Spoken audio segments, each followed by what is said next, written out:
Hello friends, welcome to Sounder's Kitchen. சுவையா சமைக்கிறோம், சமையா சாப்பிடுறோம். இன்னைக்கு நம்ம பார்க்கக்கூடிய ரெசிபி உப்பு பருப்பு, அப்படி இல்லைன்னா அத பருப்பு குழம்புன்னு சொல்லுவாங்க.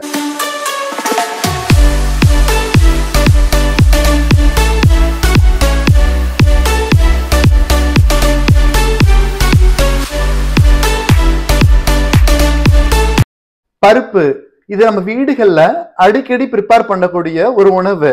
ஏன்னா பருப்புல அதிக புரதச்சத்து மற்றும் நம்ம உடம்புக்கு தேவையான மற்ற சத்துக்கள் இருக்கிறதுனால இந்த பருப்பை நம்ம அடிக்கடி வீடுகள்ல ப்ரிப்பேர் பண்ணி சாப்பிடுறோம்.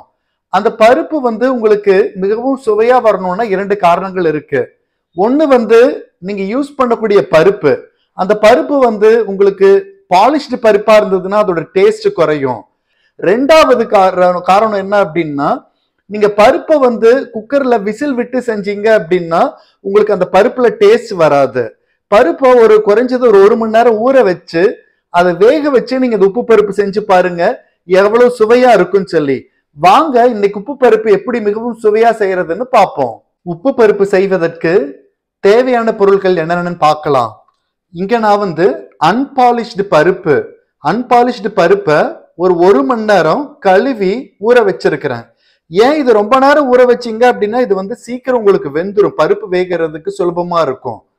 அதுக்கப்புறம் சின்ன வெங்காயம், இந்த மாதிரி பொடியா நறுக்கின சின்ன வெங்காயம், ஒரு மீடியம் சைஸ் தக்காளி எடுத்து இப்படி பொடியா கட் பண்ணி எடுத்துக்கோங்க. வெள்ளை பூண்டு, ஒரு 10 பல்லு வெள்ளை பூண்டு எடுத்து இப்படி பொடியா கட் பண்ணி எடுத்துக்கோங்க. கறிவேப்பிள்ளை சிறிதளவு,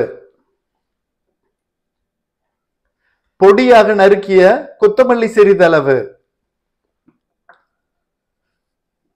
எண்ணெய் மரச்செக்கு கடலெண்ணெய், சிறிதளவு சீரகம் கடுகு, சிறிதளவு மஞ்சள் தூள், சிறிதளவு பெருங்காயத்தூள், தேவையான அளவு உப்பு. இதுதான் உப்பு பருப்பு செய்வதற்கு தேவையான பொருட்கள். பருப்பை ஒரு பாத்திரத்துக்கு மாத்திக்கலாம்.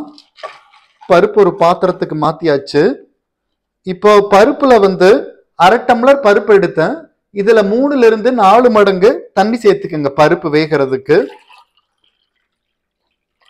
தண்ணி சேர்த்தாச்சு. இதுல பொடியா நறுக்கி வச்சிருக்கிற வெள்ளை பூண்டு இதுல சேர்த்துக்கலாம். வெள்ளைப்பூண்டு சேர்த்தாச்சு. பருப்புக்கு தேவையான உப்பு, இங்க நான் கொஞ்சம் கல்லுப்பு இதுல சேர்த்துக்கிறேன். இப்போ இதுல வேக வைப்போம் இந்த பருப்பு. ஸ்டவ் பத்த வச்சுட்டு ஹை ஃப்ளேம்ல வச்சு பருப்பு வேக வைக்கலாம். ஒரு 10 நிமிஷம் ஒரு மூடி போட்டு பருப்பு வேக வைங்க. பருப்பு நல்லா வெந்துருச்சு. இதை சேர்த்துறதுக்கு முன்னாடி ஒரு மத்து வச்சு இந்த பருப்பை நல்லா கடைஞ்சி விடுங்க. அப்பதான் அந்த வெந்த பூண்டும் பருப்பும் நல்லா ஸ்மாஷ் ஆகி உங்களுக்கு சுவையா இருக்கும். ஸ்டவ் பத்த வச்சாச்சு. ஸ்டவ் பத்த வச்சுட்டு இதுல மண் சட்டி வைக்கிறேன். நான் இன்னைக்கு உப்பு பருப்பு மண் சட்டியில செய்ய போறேன். நீங்க ஒரு முறை மண் சட்டியில சமையல் செஞ்சு பாருங்க, மிகவும் சுவையா இருக்கும். இப்போ மண் சட்டி நல்லா காஞ்சிருச்சு. இதுல 4 டீஸ்பூன் எண்ணெய் சேர்த்துக்கிறேன். மரச்செக்கு கடலெண்ணெய். இப்போ எண்ணெய் நல்லா காஞ்சிருச்சு. இதுல கடுகு சீரகம் சேர்த்துக்கலாம்.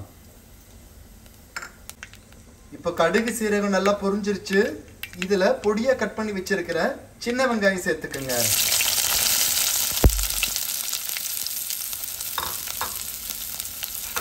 சின்ன வெங்காயம் சேர்த்ததுக்கு அப்புறம் ஒரு பச்சை மிளகாய், நீல வாக்கில் கட் பண்ணி வச்ச பச்சை மிளகாய், காஞ்ச மிளகாய் சேர்த்துக்குங்க. கருவேப்பிலை சேர்த்துக்குங்க. இப்ப இது எல்லாத்தையும் நல்லா வதக்கி விடுங்க. இப்போ வெங்காயம், சின்ன வெங்காயம் நல்லா வதங்கிருச்சு. இப்போ கட் பண்ணி வச்சிருக்கிற தக்காளி சேர்த்துக்கலாம். தக்காளி சேர்த்தாச்சு. தக்காளி சேர்த்ததுக்கு அப்புறம் தக்காளியை நல்லா வதக்கி விடுங்க. இப்போ தக்காளி நல்லா வதங்கிருச்சு. இப்போ நம்ம வேக வச்சு வச்சிருக்கிற பருப்பு இதில் சேர்த்துக்கலாம்.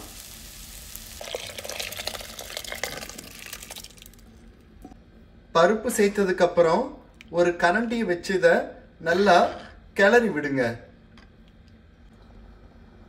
இப்போ இதுல மஞ்சத்தூள் சேர்த்துக்கலாம். மஞ்சத்தூள் சேர்த்தாச்சு. மஞ்சத்தூள் சேர்த்ததுக்கு அப்புறம் இதுல பெருங்காயத்தூள் சேர்த்துக்கங்க. மஞ்சத்தூள் பெருங்காயத்தூள் சேர்த்ததுக்கு அப்புறம் இதை நல்லா கிளறி விடுங்க. கிளறி விட்டுட்டு ஒரு 5 நிமிஷம் இந்த பருப்பு இந்த வெங்காயம் தக்காளியோட மறுபடியும் நல்லா வேக விடுங்க. இப்போ பருப்பு நல்லா கெட்டியாயிருச்சு. இப்போ ஸ்டவ் ஆஃப் பண்றதுக்கு முன்னாடி உப்போட அளவு பார்த்து உப்பு குறைவா இருந்தா சேர்த்திக்கங்க. இப்போ கடைசியா ஸ்டவ் ஆஃப் பண்ணிட்டு இதுல கொத்தமல்லி தழை சேர்த்துக்கலாம்.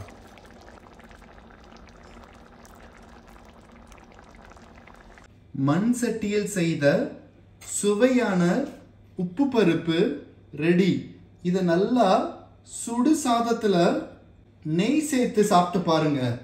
மிகவும் சுவையா இருக்கும். ட்ரை பண்ணி பார்த்து எப்படி வந்துச்சுங்கிறத கமெண்ட் பாக்ஸ்ல கமெண்ட்ஸ் பண்ணுங்க.